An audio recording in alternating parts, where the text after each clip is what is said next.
welcome also from my side. My name is Petra and I'm a president of CityDNA. And of course, a warm welcome from all of us to the VivaCITY webinar, because we will be talking or revealing a new exciting project called a VivaCITY. It's actually designed to coach and also to transform, consequently, a DMO and its surrounding to together making a holistic, concise, tangible future of our destinations, basically to live in and to work in. And it goes definitely hand in hand together with our new strategy that we just adopted a month ago in Sofia, which also speaks of and teaches about the holistic approaches to shaping our destination in regenerative in regenerative ways in so many meanings. So today is actually the day to talk about this. How are we going to shape these new Viva cities? We're talking about the plural. Why? We'll talk about in the next 20 minutes.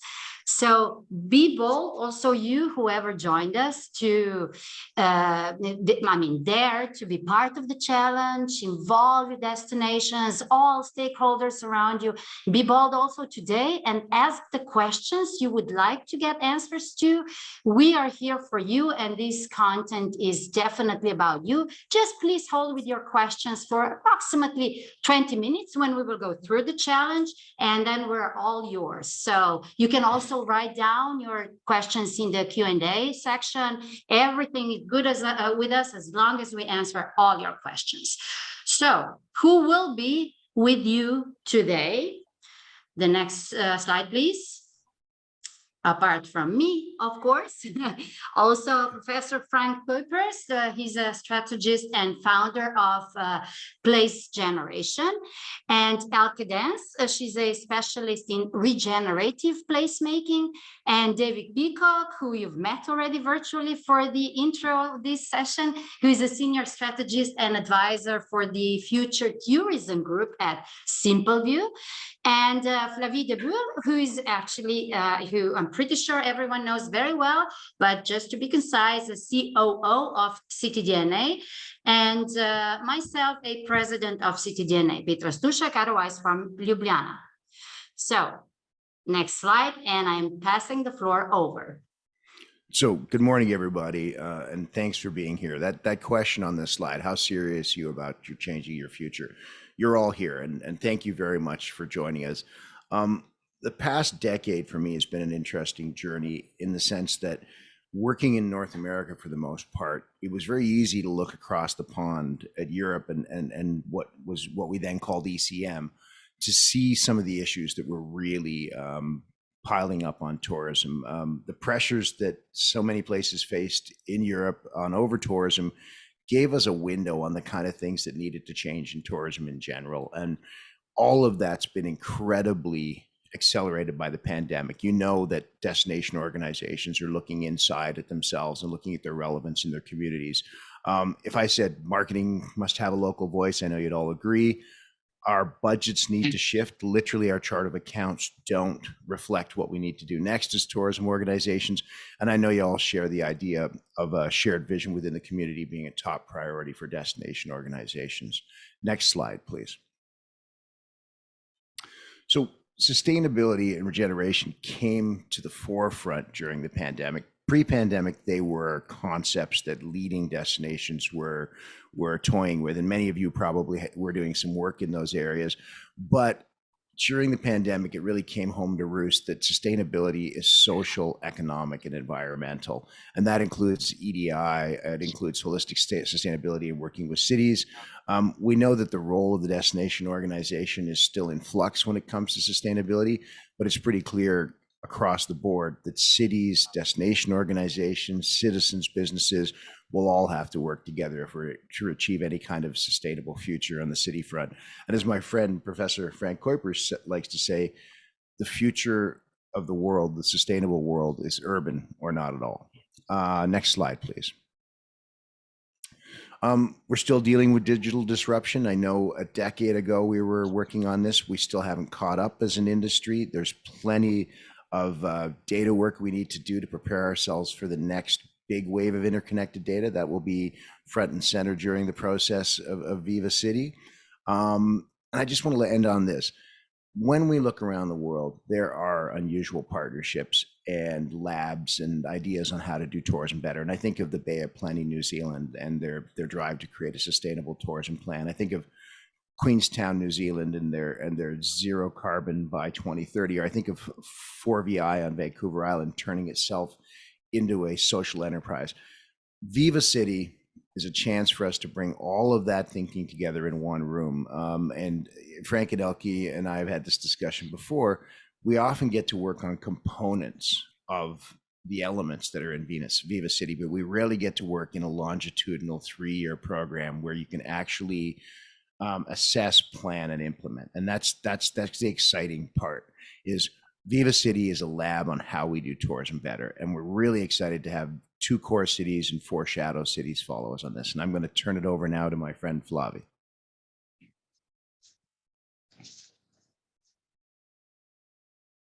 Thank you. Yeah, thank you, David. So we are proud to launch the VivaCITY project. But before that, we are going to talk about the elephant in the room, and I hand over to Frank. Thank you, Flavie. Next slide, please. Hi, everybody. I'm Frank. I will be one of the 2 leading consultants. And I want to thank Petra, David, and Flavie for the introductions. So VivaCITY, if I need to summarize it in one sentence, is about collectively creating your city's answer to the challenges of today tourism, right? This is one sentence. Elke made that for me because she's a way better marketeer than I ever will be. But what are these challenges? And some of you have attended the fantastic conference of CityDNA in Sofia. So everybody was speaking about elephants in the room, and I think David touched on a lot of them already. And there were great propositions, there were great contributions about artificial intelligence, which is going to be huge. Place where I am now, they're experimenting with an AI answering a WhatsApp for city visits. Climate change, what can you do? That was a really huge topic. Of course, economic leakage and how residents of a city should benefit of tourism. Decarbonization was also a huge topic, and some very great cases from Europe and other places on the planet. Over tourism, or the more subtle version, visitor pressure, is something that was talked about, and how to connect with your residents. The role of the DMO that is actually shifting is going to be very vital. It's about your license to operate, and there will be questions how to deal with it, and there were a lot of solutions. It's about inclusivity. We got a lot of cases about inclusivity. And about consultancy, yes, surprisingly, that is going to change as well. So I did live a session, and I gave Sofia a regenerative tourism plan, and the machine can do that in 3 seconds. So is your definition of a strategy a document, or is it the implementation? It's about walk your talk. That's the last path. The last path is the one we want to take. So this was really good. And actually the technical definition of an elephant in the room, it's a big animal nobody notices. And we only can give the kudos to all the people that spoke because they have noticed it. So my point of view on this, and I spoke about this in Sofia as well, is it's not so much anymore about the elephant in the room. Next slide, please. It's about the room itself, the room as an elephant. So it's fantastic if you want to do something about sustainability. It's fantastic if you want to really connect with your residents. It's unbelievable if you want to go into circular economy, if you want to reshape your thinking about branding or marketing. But as long you're siloed and everybody is doing that in his little corner, it's not going to work, right? If you have a DEI plan, for instance, diversity, equity, inclusion, but your company structure is very hierarchical, maybe you can have a problem in executing that. So Elke, who will talk later, wrote even a book about it, like Tourism is Dead, Long Live the Traveler, and it's all about the shift paradigm, or the system shift. That's what we need to do. There's also an attitudinal aspect about it. So all these solutions do matter, but we need to think about it in a more holistic way. If you do something on the left part, you also need to look for balance on the right part. If you do something on the head, you need to do something on the feet, and not only operate in a siloed way. And that is our vision on the way we want to do consultancy, and also want to do consultancy with the winning cities. Next slide, please. And that is my last one. I think a plan should not be 275 pages full with data, and at the end, everybody is asking, and what are we going to do? You need a simple targeted and holistic plan, but then, and that will be the hard part of what we want to do with you, is how to implement that. So there is a lot of expertise, having worked in DMOs, both of us, in Europe, but also in New Zealand and Canada. And I think that is really going to make the difference. It's not only about having that document, it's about everything you need to do to make your first plans, your first steps. What kind of roles do you need? What kind of processes do you need? What kind of leadership? And so on and so on. And I'll pass it on to the next one. Thank you, Frank. So why should you be part of it? Why my city? Why your city? Because actually, next slide, please. You want to show that you are open-minded, that you are enthusiastic, and that you have this courage to go to the extra mile. And, you know, we with CityDNA did the extra mile with our new strategy last month, and Petra will talk more about that later. But it's also a matter of each of you as a city to really take this mile and have the willingness to change. So our ideal catch would be like a bunch of two cities that are very, you know, taking the future very seriously and willing to be this VivaCITY in the spotlight. Next slide, please. So what you will get is a kind of coaching program for 3 years that is going to help you to transform your DMO into a future-proof DMO. That's very important. The world is not standing still, and you cannot stand still either. You will co-create actually a new strategy that will transform your organization, something that is holistic, that is concise at the same time and tangible, as Frank was mentioning. You will not be, you know, taught by our experts what to do. It will be like a co-creation. It will be, you will be the main actors in the process, and then the strategy will be entirely yours, and you will get the credit for that. What is very important as well is the grassroots approach that we want to have. This is the only one, because we need now to include the visitor ecosystem as much as we can at the local level to really implement changes, and not only at the local, but also regional, national, and international level. Next slide, please.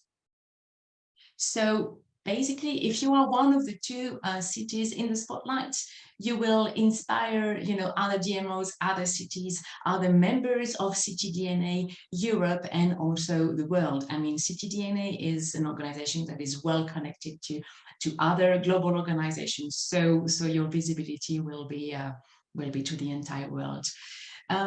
And then within our organization, I mean, we will share learnings, insights at every conference that we have. It will be, I mean, deeper insights will be for the members, and some insights will be also dealt with the knowledge groups. We will also include our advisory council, which is composed of, you know, the new generations there, and the new generation will also have an active part in this co-creation. Next slide, please. So what you will get is a package of benefits. So it's a 3 years program, a 3 years investments of €500,000 that we are putting together with Simpleview to help you with consultancy hours, training for your staff, coaching, and you know, co-creation, as I was mentioning.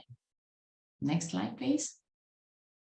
So what you will get is basically stronger connections with your stakeholders, with your residents, because a lot of the activities will be, of course, based on that. You will be working with them, in a better way, in a more efficient way. You will have some increased international exposure, attention. We will, relay all the different steps of the project to the members, to the industry, to the press, and etc. And we had a press conference last week at IMEX, and I can tell you that the journalists are really eager to know about, the outcomes. And of course, you will have complete ownership and the credit for these strategies that we will develop together with you. And of course, it also represents a kind of demo opportunity for you and a high visibility on the international stage. Next slide, please. And then why CityDNA? I leave the floor to our president, Petra, for this one.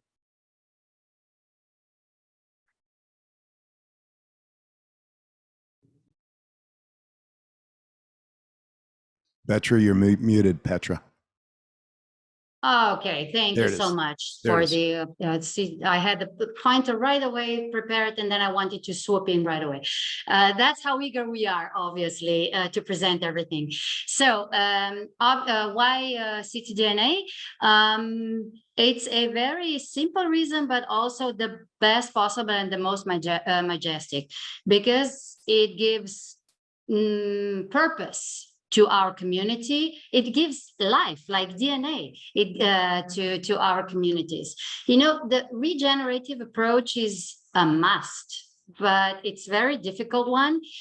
And we have to make it together, because only together we are the strongest force, and we know that, and we are very well aware of that. Not only that, we act upon and we teach the whole world how to do it, because the moving together, the working together, this is the only way how to give the power of community, the whole power to the whole community.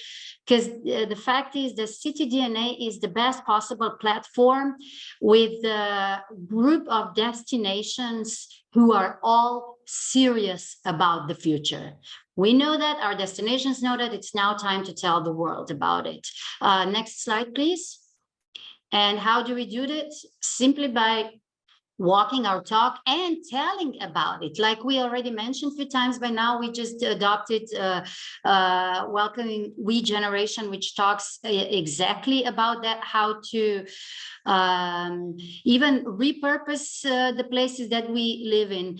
The fact is that quite a few destinations are far from regeneration. Some are still struggling to comprehend the sustainable concepts. Some are marching towards regeneration. All is good as long as we have bases that we know where we are marching together to, and we ask the right questions. The fact is that we are setting the bar high, all of us together, with the strategy that we worked on together, and now with our partners like Simpleview and Frank and Elke, that we really are setting the bar high, and we are really excited about that.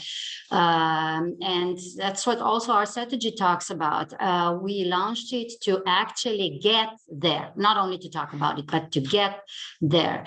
Because the fact is, when the word city or urban destination pops up in tourism and larger sense, everybody thinks about Europe. It's actually our fabric. So now it's now we need to show the world that we can basically take the strategy into implementation and definitely continue walking our talk, not starting. Next slide, please.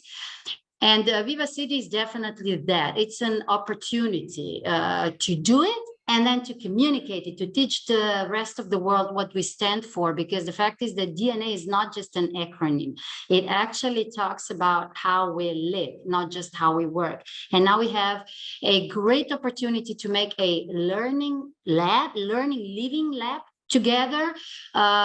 First of all, for all of us who live in the Alliance, and then for the rest of the world. We're very excited to share it with the rest of the world.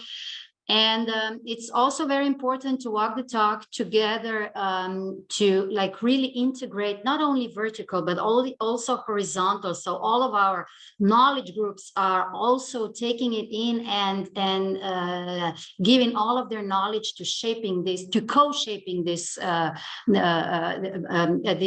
great challenge.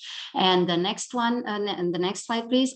So apart from, of course, all of the eager destinations, everyone involved in our really progressive knowledge groups, also the advisory group will be involved. Like Flavia already mentioned, we have 4 really bright young minds so far involved, and there are more coming. And we know that the younger generation has different approaches, which is amazing.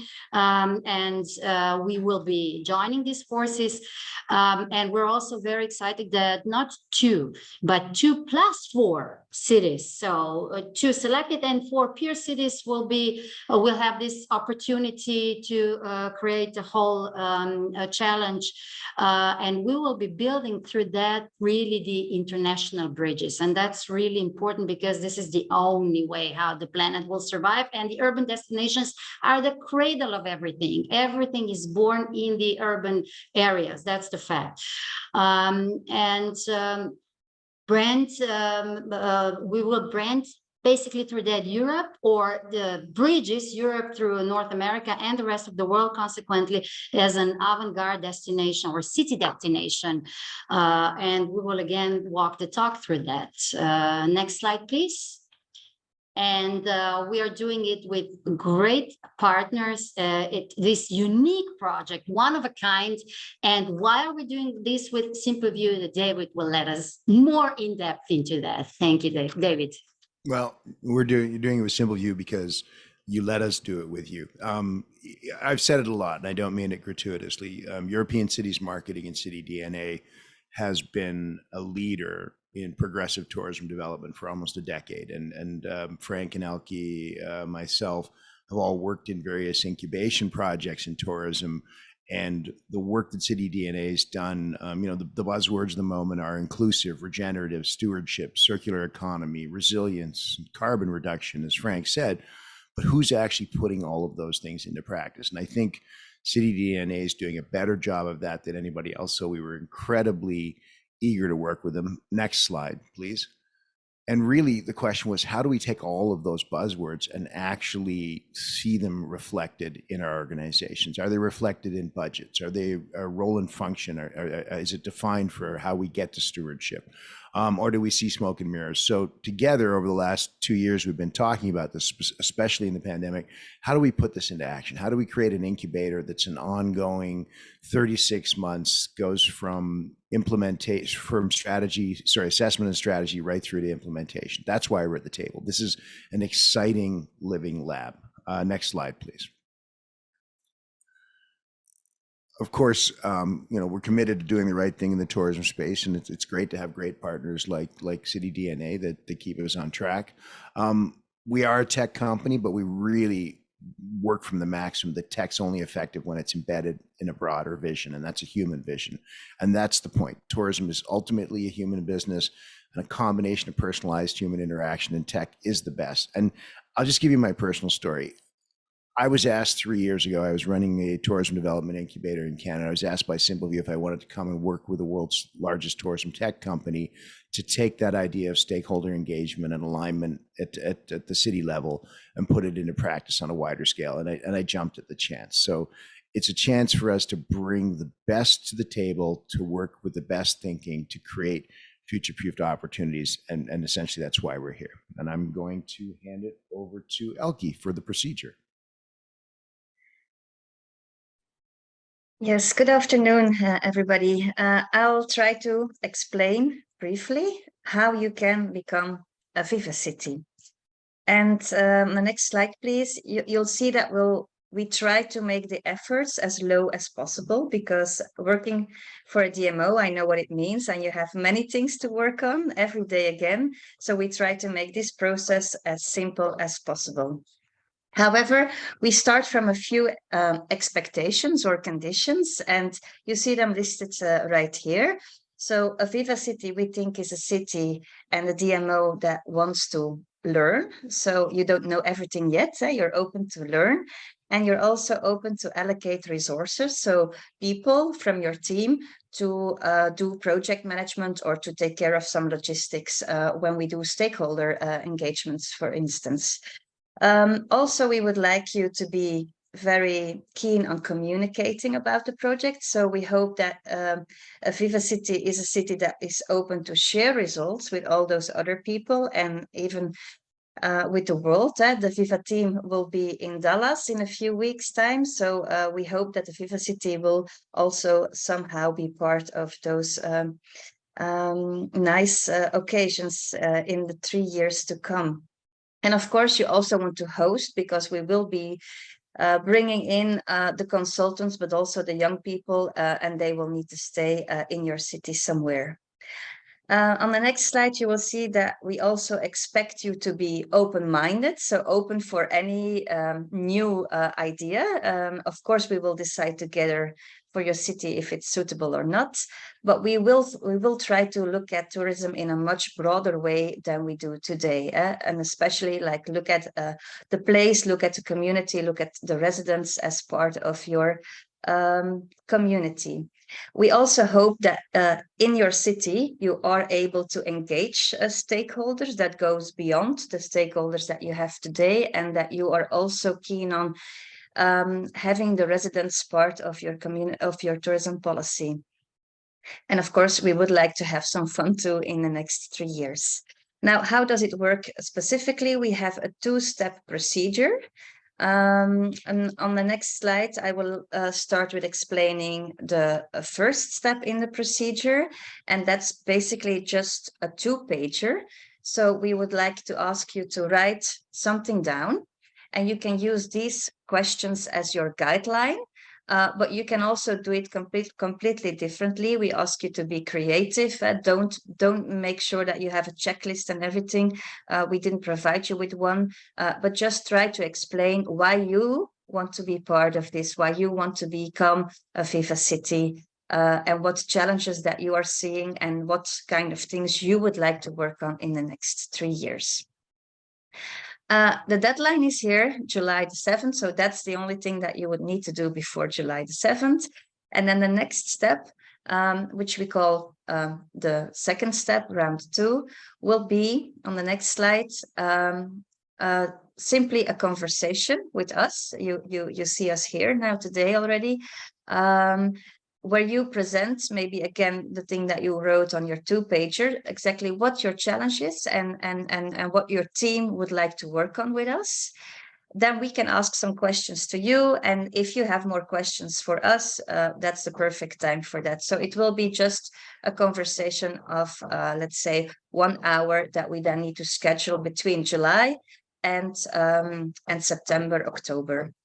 So because in October or end September, we will take a decision. That's the next slide. And that decision, oh, sorry, I need to say maybe, and this is truly important, everyone can be a candidate. So if there's still a hesitation from your side, if you can become a VivaCITY or not, well, we only have one question, and that is if you run through this procedure, and if you're chosen, that you then become also a member of CityDNA. That's really the only condition. Otherwise, it doesn't matter what the size of your DMO is, how many people work there, how much the available budget is, all these things, or the languages that you speak. It doesn't matter. We will make sure that we can fix all these things and really make it easy for us to work with.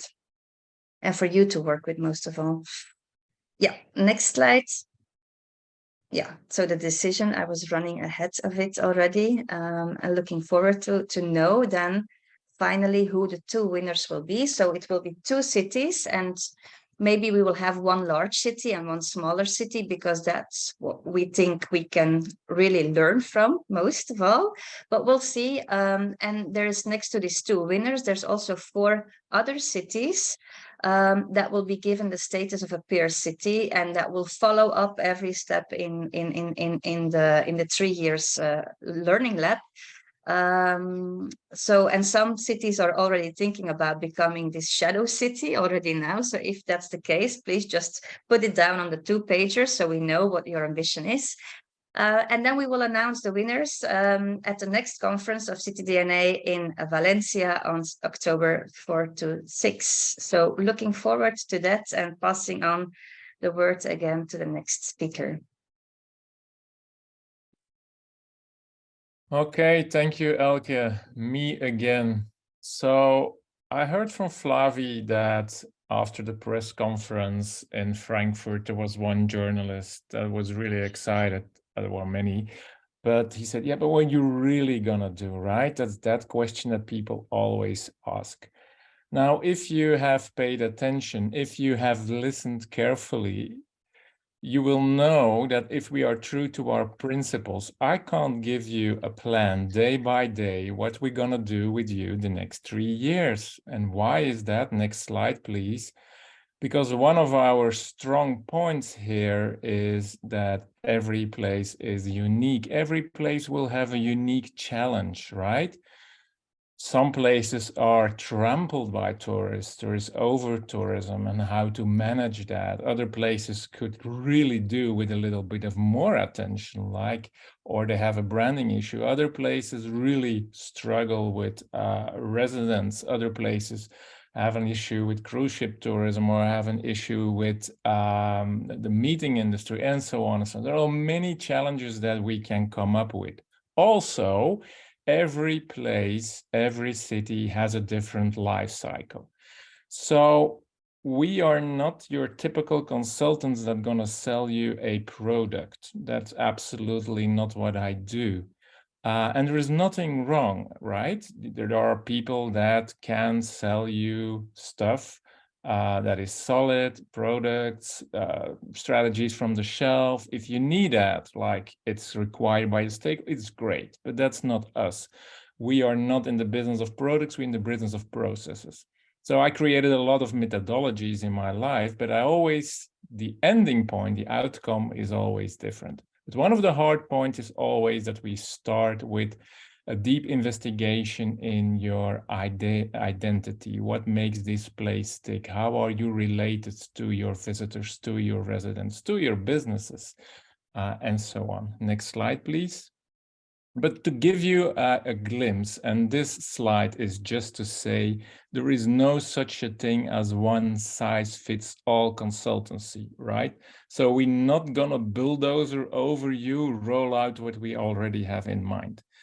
And that's my hesitation to say what you're really gonna do. That's really gonna depend on you. But to give you a glimpse how this could look like, next slide, please. We distinguish 3 phases, right? And there's a first phase is getting to know each other, getting to know your place, getting to know your residents, and getting to know your organization. So we'll start with the organization. How is it structured? What are you doing? What kind of research is there already in place? Are there any gaps? Maybe we do sort of audit, and always in a dialogue with yourself.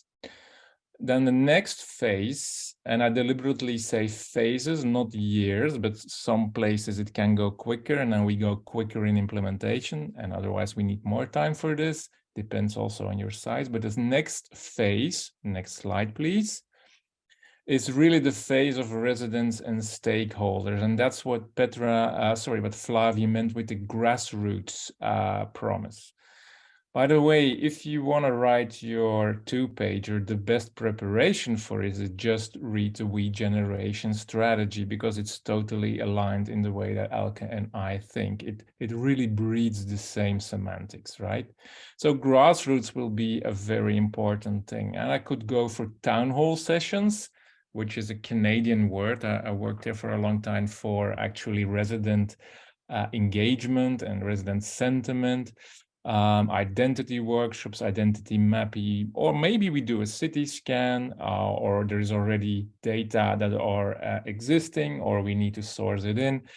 Different solutions for different places that already have done a lot of good work. But that is the second phase. And then the last phase And if you ask me personally, the most important one is the phase of co-creation and implementation. We're going to write together a strategy when it's required. There will be a flashy document at the end, but then that is the hard point. What are we going to do, right? So we're going to help you for the planning for the first year. Maybe we need to change roles or skill sets in your company. Maybe we need to change stakeholder management.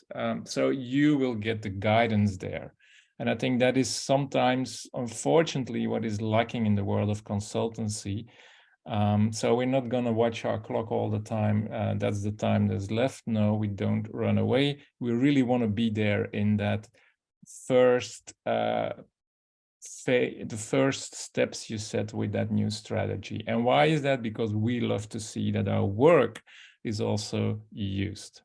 And then we're going to turn it into a case, like Petra said, that is going to be used to share it with everybody, of course, in CityDNA, but also broader. And that's, you heard that David has an accent of North America, so there will be also a lot of interest from that place on the planet.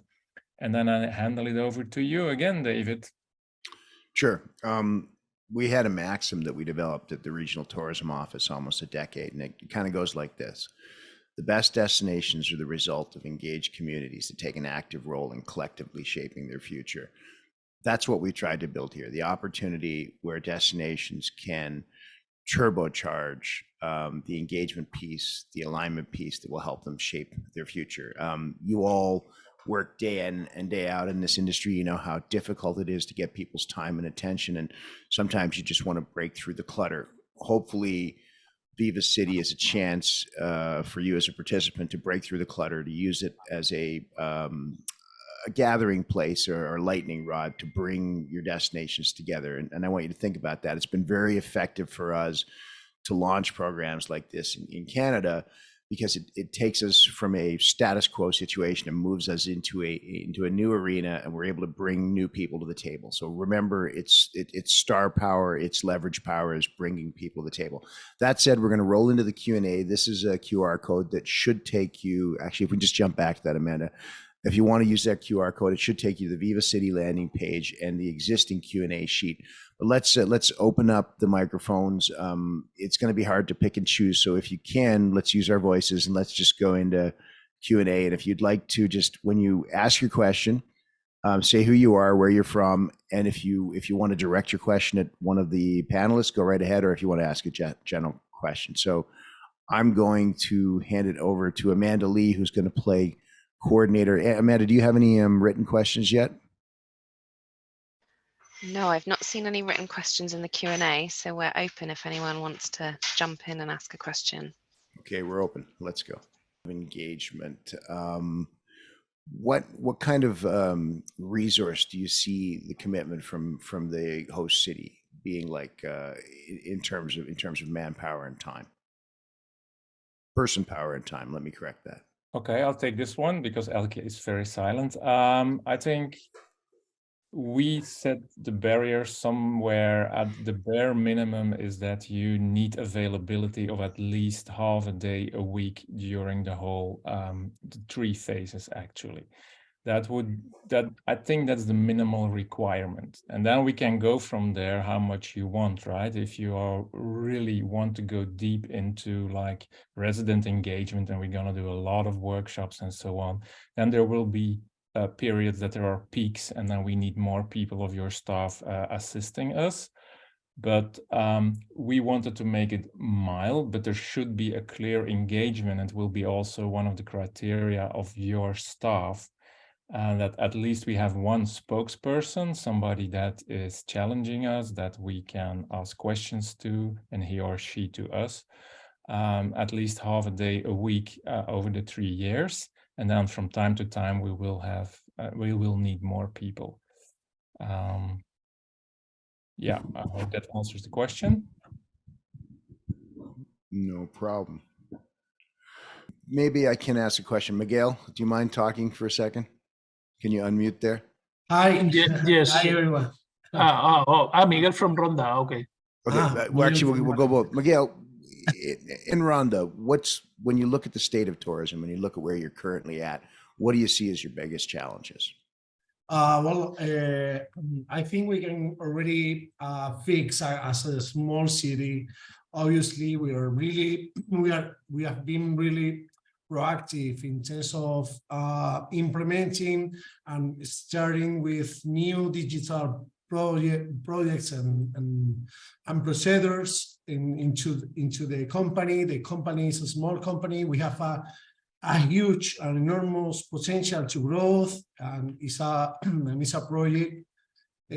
For us, it's an exciting project, and we would be delighted to grow together as we are in continuous growth and continuous potential. So for us, as a small city, it fits perfectly. So Miguel Guerrero, on that question. You've been working over the last 3 years through the pandemic. You felt the same pressures as everybody else. What does the stakeholder engagement piece look like in Ronda? It was hard, but it was for the whole tourist stakeholder here.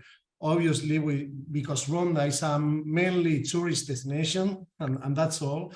This is all the economy activity here. It depends on tourism. So when it represents for a complete catastrophe for us, but on another hand, it represents an opportunity in there and to analyze where we are and where we wanted to go in terms mainly of digitalization. So for us, it represents a huge opportunity in that sense. And we really make the stakeholder know about the opportunity of the hyper-connection of everyone in houses at home to internet. So the importance to make boost during the pandemic. So the collaboration was incredible, and the whole tourists, the local stakeholder were open-minded, and they continue to follow the lines, and it was a massive response with the main goal. So it was really amazing.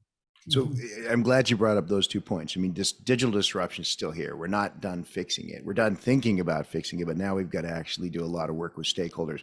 I will also suggest and point out that those stakeholders find it extremely rewarding when a tourism organization steps out of its normative role and function and says, hey, we can help you with this. And those are the kind of opportunities we want to capitalize on.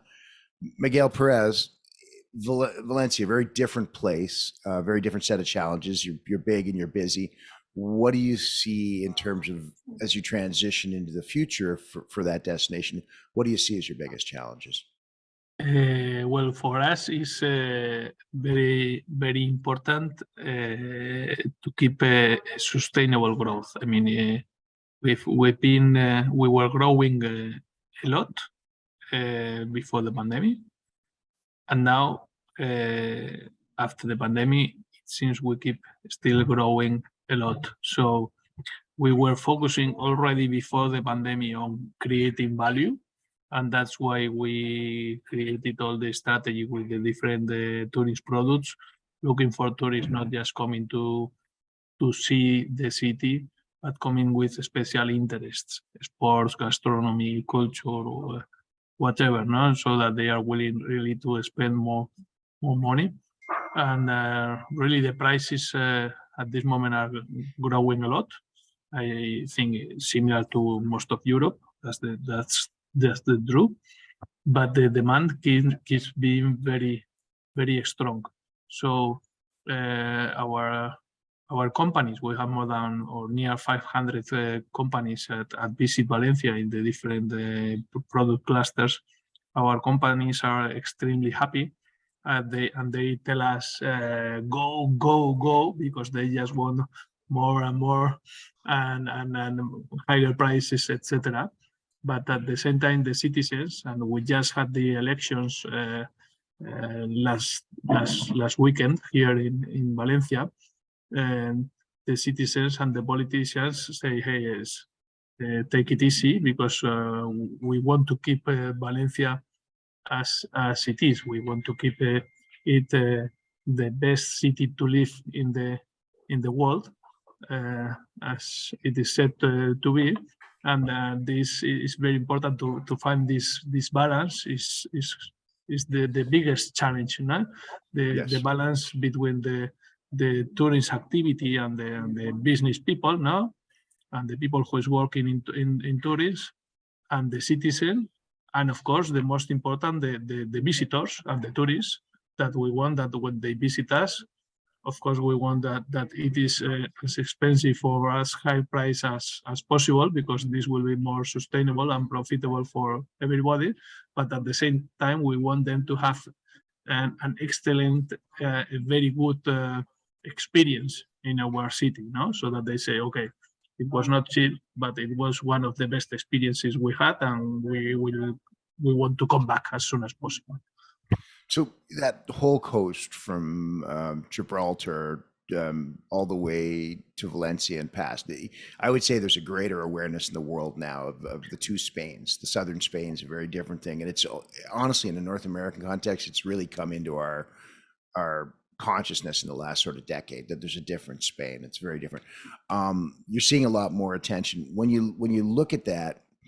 How are you integrating the citizen in that? That's always been one of the toughest ones. And when you talk to Frank and Elke, myself, citizen engagement's a really delicate tool. Anything going on that front? Miguel? Yeah, definitely. Engaging citizens, that's also very, very important, and not easy.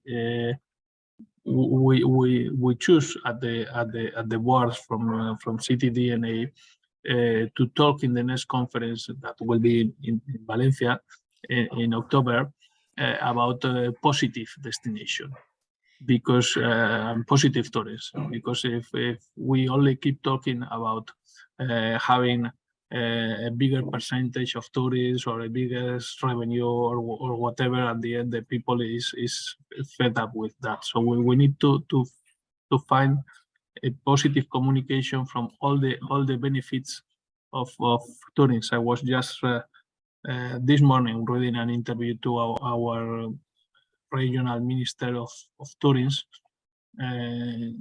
who unfortunately will be leaving in the coming weeks, but he was saying that tourism will be like the fifth vacuum, no? I mean, after all the vacuums we had for COVID, tourism will be the next one, because tourism makes people happier, no? And this positive communication is very important, both I mean, if we do it locally everywhere, because in CityDNA we are at the end more than 100 cities, so most of the cities in Europe are members from our alliance. If all of us do that, we will reach a huge amount of population, no? Because for each of us it's easier to reach our citizens than, I mean, for me it's not easy to reach the people in Ljubljana, but I'm sure Petra will do it, and I will reach the people here in Valencia, and others will do in their cities. And if we do all that together, it's going to be a very good impact in our citizens. But that's true. We are used, and despite we don't want to, we keep communicating and saying, oh, last April our airport had plus 15% growth, blah blah blah. No? And we need to change. We need to change. Yeah. If I can add something, Miguel, this is really true because our tourists want to come to a city that they can live with all together with the local people. So if the local people are awaiting tourists and they treat them well and they receive them expecting that this is an economic activity, sustainable, and so and it's regenerative, they will mix with the tourist people like in a such positive way. We have to keep this mood on the local people to receive tourism and not converting tourists as something that came only for the money. We're all people and we want to share experience with the tourists as a local people, and this is very important for the DMOs to keep this feeling that tourists are not only an economic activity, it's an activity about people, about person, about the sharing experience or vital experiences.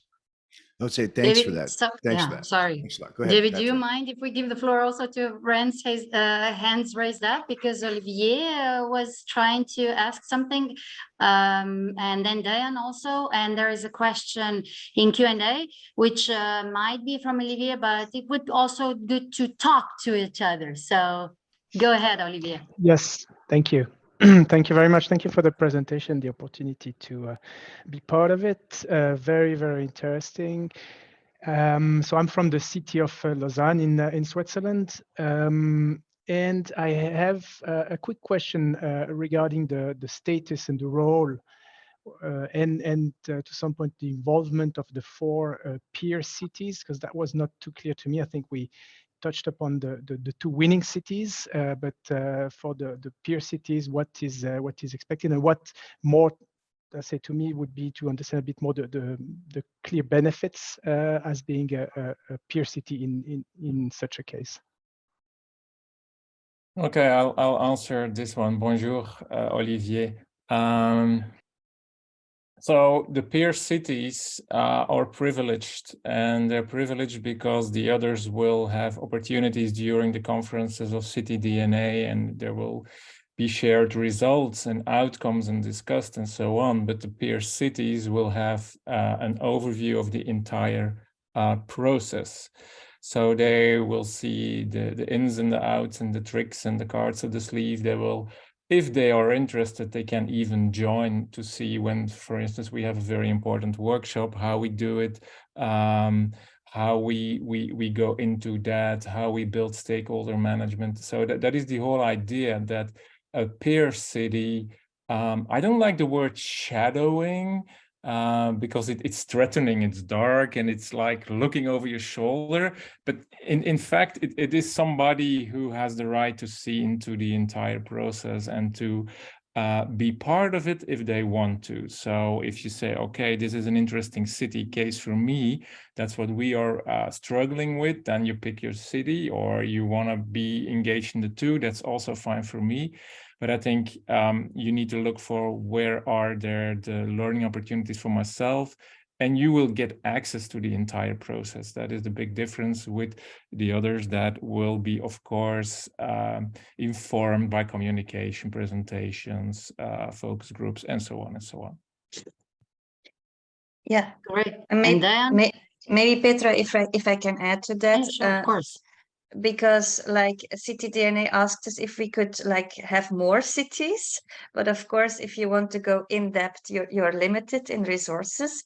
And so why are these 4 cities very important? It is because we try to scale up the results that we learn in those 2 cities. So we will also be using you as a sounding board, like, would this work in your city and your city? And also, you know, depending on the size of the city. So it's really to make the results of those 2 cities much more interesting, fruitful for all other cities in the world, basically.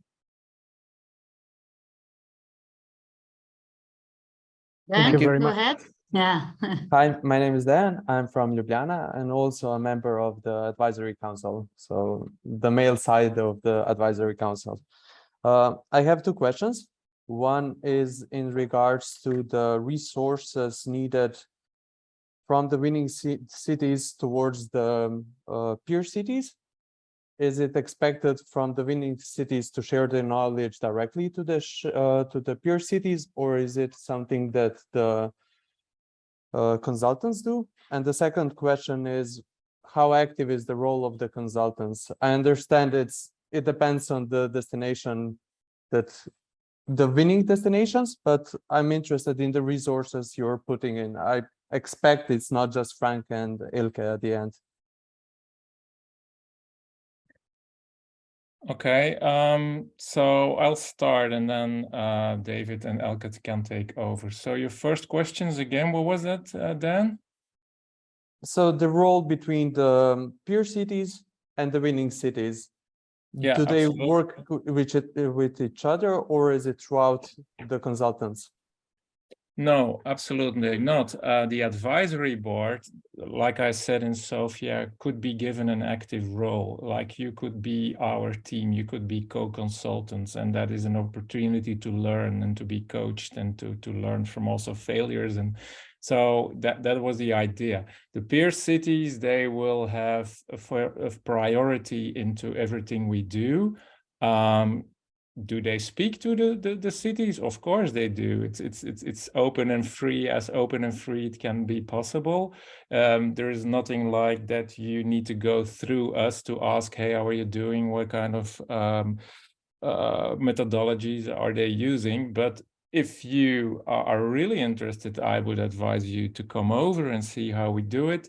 At certain points, maybe we're not going to sit with 15 people from CityDNA in a room with 15 residents. We need to be mindful of that as well. But I think that that is also an opportunity, and now you can directly see and directly talk with everybody. So for me, this is a very open process, right? And now your second question then was? The other was, it's how active is your role in the final procedure? I understood it depends on the winning destinations, but at the end, is it expected from the winners to take over the visuals and organization of the workshops? Do you just come here and finalize the workshop and so on? So Dejan, we're super focused on engagement. So that applies to the consulting level too, which is, it is Frank, Elke, myself as the core team, but you've got access to all sorts of other resources, the depth of Simpleview, the depths of Top and Not, the depths of Frank and Elke's new company. But the engagement piece is really important. One, just to go back to the first question, on the peer cities, if you can, it's ideal to show up in our host cities when we're doing those workshops. So imagine you're a peer city, you're looking at stakeholder engagement, and workshop number 2 in Valencia or Torino is the engagement piece. You're going to want to be there for that. So first of all, the peer cities should be involved in the process and be able to take that learning home. We expect at every CityDNA over the next 3 years, that's 6 CityDNAs, that there will be presentations from the knowledge groups and from the core cities and the peer cities. And it's all basically vivisection. It's to dissect this thing in a living way so that we can transform and change it. There's a fair bit of work on transformative change in tourism, but the truth be told, it's early work. Even the last decade is early work. We need to perfect this. We need to share this. We need to make it a CityDNA central focus to basically enable other cities to do the same thing. So we're listening to anything we can get from the knowledge groups and the cities that make this more highly, quote, shareable and highly shared. In terms of resources, we don't know what we bring to the table, but you do know that in Frank, you've got one of the people who's done more placemaking work than anyone else in the world, and he brings in the teams and the research he needs to do that. Elke is known as the godmother of European tourism marketing. Sorry, Elke, it's what people say. And my role is, I've been a stakeholder engagement specialist for a decade. To do that, we bring in all sorts of other teams to help us do those things. So again, it'll all depend on what's happening on the ground there, what resources are available. It even comes down to systems. What systems do you have? What systems don't you have? How can you work around this? We're all at different places in that journey. But one of the things we learned in the last decade really clearly is, back to Frank's, one size does not fit all. Interestingly, we have so many destination organizations in the world for one key reason. every destination is different. How you manage to get on with your city council or how you work with your sports council all comes down to people again. So what we found out in the past is the cookie cutter process of, bang me out a strategy. It's no longer sufficient. And I think CityDNA has been saying that for almost a decade. Yeah, Dan, maybe this is going to help you as well, because it's a very tangible question as well. So you write your 2-pager, then there will be, if you're selected, a jury talk with us in 2 directions. You can ask questions, we're going to ask you questions. Of course, we're going to score you. There will be criteria, and there are 4 types of criteria. So if you see or take as notes, it's because we're going to write down some scores from 1 to 5, from, let's say, not addressed till very exceptional. There are effective criteria, technical and social, and I'm glad to run with you through all of them, but there are also the logistical criteria, right? One is already mentioned, and I think it's also partially in the Q&A, and we will post this as well, but are you a member? Are you willing to become a member for the next 3 years? That's yes or no. The logistical criteria is yes or no. Can you provide hotel rooms for us when we stay? Can you transport us to the destination? And if not, can you get it sponsored, right?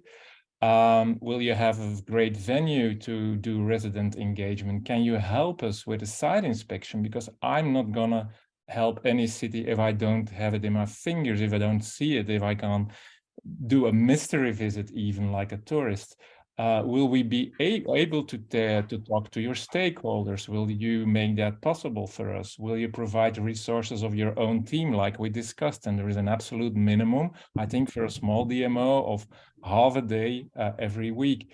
Can you assist us in the workshop? That could be very handy, because if your language is French or German or Dutch or English, that's fine for us. But if it's Polish, it's good that people from the DMO or maybe a local consultant you want to work with help us, assist us, because residents need to feel at ease.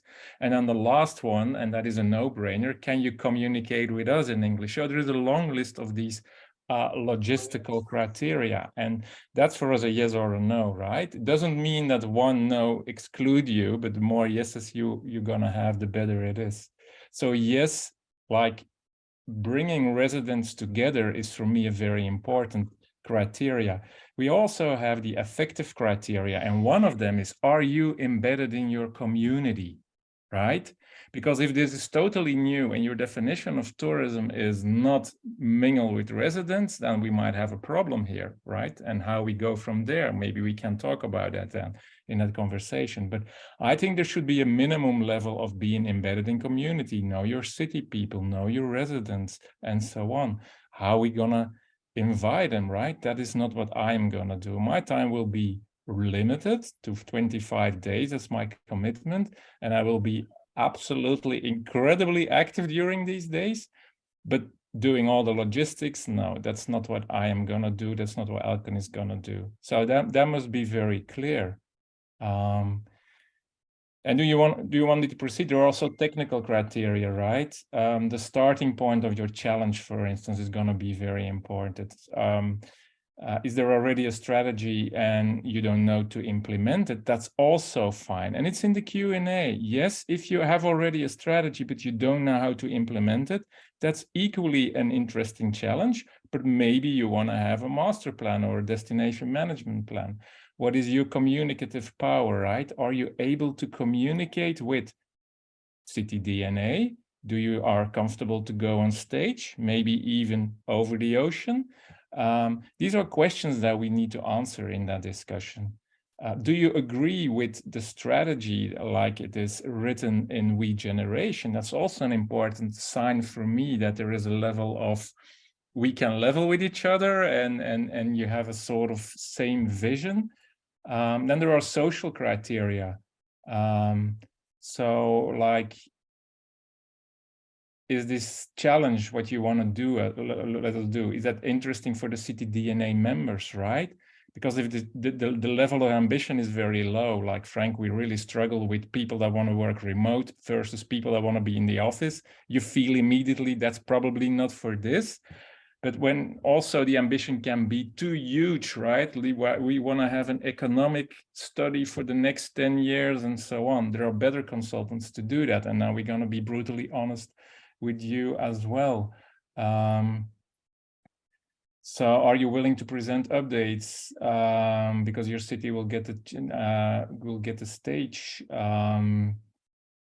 Will the advisory board, so the 4 young people of CityDNA, will they be able to play a role in it? That's something I need to reflect on as well. Like I think Petra or David said, they're quite progressive most of the time, and they have other ways of thinking. So can we give them a role? All these criteria, and there's a long list, are gonna matter. But for logistics, we need to be very clear that our engagement will be full on and will be full time, but the preparations that will be on the side of the DMO. I hope that answers your question. Thank you. Thank you both. Yeah. Jaroslava from VIV also has a question, and maybe just to, I don't know, add a quick answer to Wouter, who is wondering whether they should apply or not because of the phase they're in right now regarding strategy planning. I think so. Yeah, so greetings from Lviv. I'm Yaroslava, the Turbus office, Ukraine. And I'm sorry, I'm without camera because I have an unstable internet connection. I'm sorry. And so I have one direct question, because could Lviv take part in this project? Because, you know, we have some hesitations and uncertainty because we have specific situations. And I have questions to CityDNA, to Simpleview. Are you ready to cooperate with Lviv? Sorry, is this Lviv? So is this Lviv talking to us? Yeah. Hey, how are you? So not so bad. Walking. Hey, it's great to hear from you. Look, we have been considering your question. All of us have been considering your question for about a month because we kind of hoped it would come up. With all my humanity, I say this, I don't know, but I do know that we need to continue this conversation and figure out how and what to do with you. It's been a difficult time for you. It's a really loaded question. Flavia, am I fair to say, let's take this discussion offline and talk about that. There's some legal and some global considerations around this, but I want to figure out how we help here. So I don't know the answer to it. I don't know if it fits right into the VivaCITY challenge, but I think it's fair to say we need to pursue this with you. Is that an answer that gives you some hope? Mm-hmm. Mm-hmm. Yeah, sure. Hey, when you talked to us in Hamburg last year, that was maybe one of the most moving events I've been to in a long, long time. And I hope you know that everybody's heart here is with you. Thanks. Maybe Elke or Frank, just a quick one about the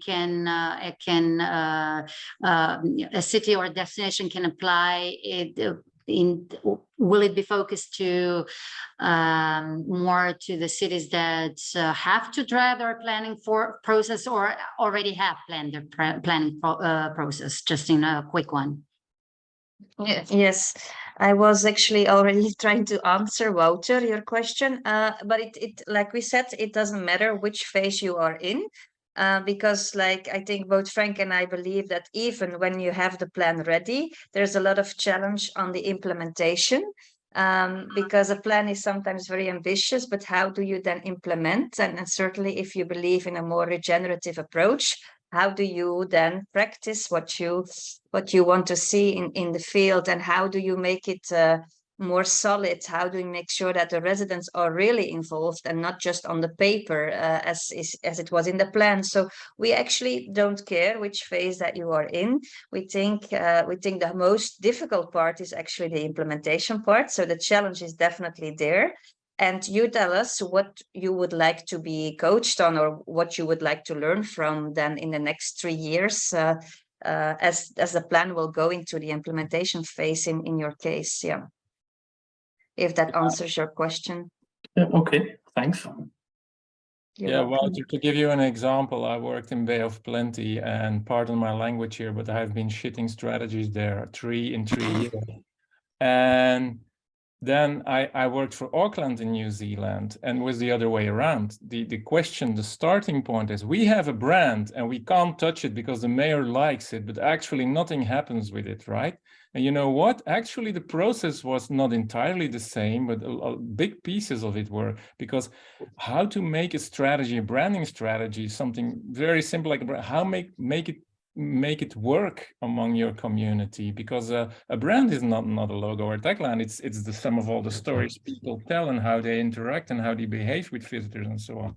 So the regenerative thing that is very known about Bay of Plenty, and actually what I did in Auckland, there are a lot of similarities, but it happens more and more. I have a beautiful car, but it can't drive yet, and then they phone you, right?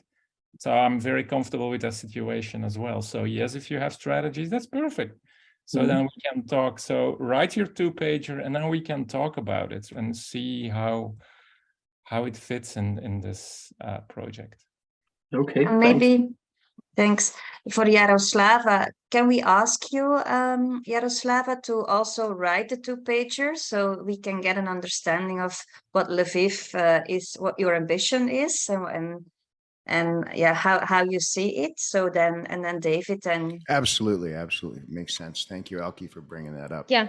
It's really good decision, because like we can write our ideas, our expectations, and what we can do like with these plans. And so maybe I'm waiting for your response. Like, Yeah, fantastic. Let's start there for sure. thank.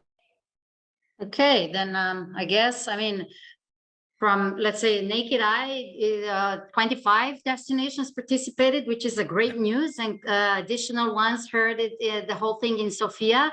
So it's really a great challenge, an amazing challenge ahead of us, and that we went like a quarter of hours over the time is also the best news possible, and we stuck together. Yeah. So I think that we need to wrap it up fairly quickly.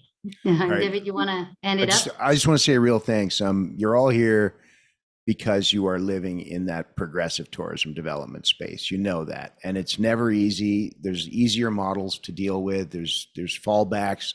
No one ever got fired for buying a Facebook ad, as the old saying goes. But you're here because you see the potential for change, and you're also committed CityDNA members who know that as you change, so the world changes. So I'm so proud to be part of this.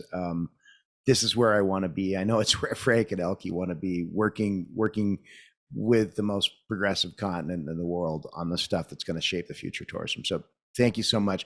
I am so excited to read anything and everything you want to write. You can write it in any way you want. As Dr. Cuypers, as Professor Cuypers would say, you can write it in haiku if you have to. So just be creative, have fun, and yeah, let's take the lid off this thing. Thank you.